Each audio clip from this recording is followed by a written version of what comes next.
Welcome to SSG law academy. हम कर रहे हैं लिमिटेशन एक्ट के बहुत सारी वीडियोस अपलोडेड हैं। आप प्लीज़ जाइए, अपनी प्रिपरेशन अच्छी करिए। किस किस एग्ज़ाम में आता है ये मैं रिपीटेडली बोल चुकी हूँ।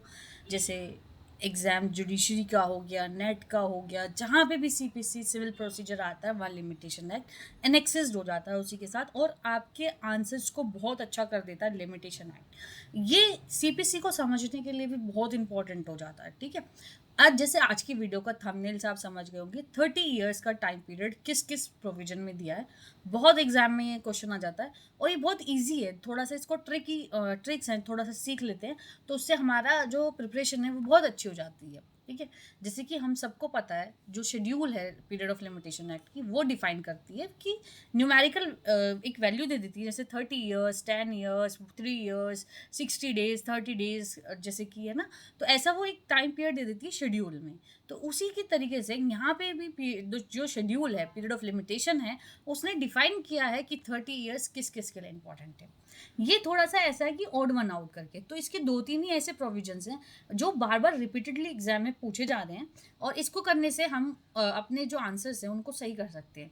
जैसे 30 ईयर्स का जो टाइम पीरियड है लिमिटेशन का, वो दिया गया है to redeem recover possession of immovable property. जैसे कि इमूवेबल प्रॉपर्टी को लेके है तो ऑब्वियसली बात है, प्रोविजन इमूवेबल प्रॉपर्टी में हमें ज़्यादा टाइम दे देंगे। जैसे मूवेबल प्रॉपर्टी को लेके 3 इयर्स था। अगर आपने हमारी 3 इयर्स वाली वीडियो देखी होगी, उसमें मैंने बताया कि मूवेबल प्रॉपर्टी को रिकवर करने का 3 इयर्स टाइम है।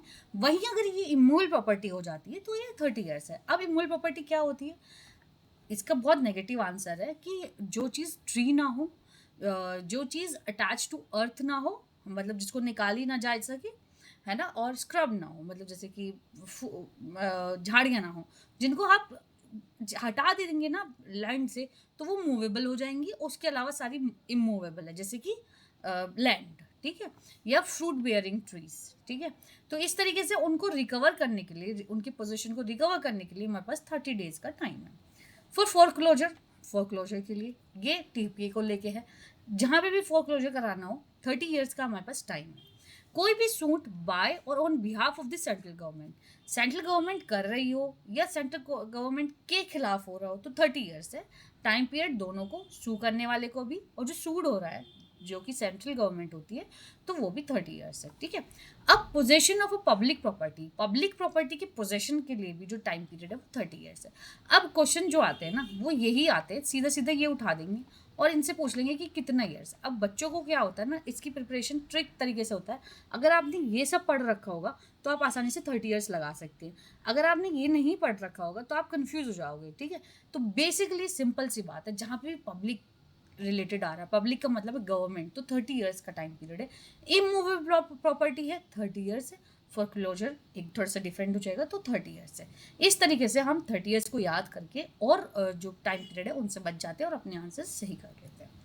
बाकी और जो 30 डेज किसके लिए इंपॉर्टेंट है, 60 डेज, 90 डेज, इसकी सेपरेट वीडियो है। 3 ईयर को लेके सेपरेट एक वीडियो है, 1 ईयर को लेके सेपरेट एक वीडियो है।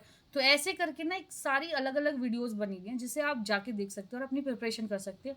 लिमिटेशन एक्ट का एक भी क्वेश्चन इनसे बाहर नहीं जाता। Thank you.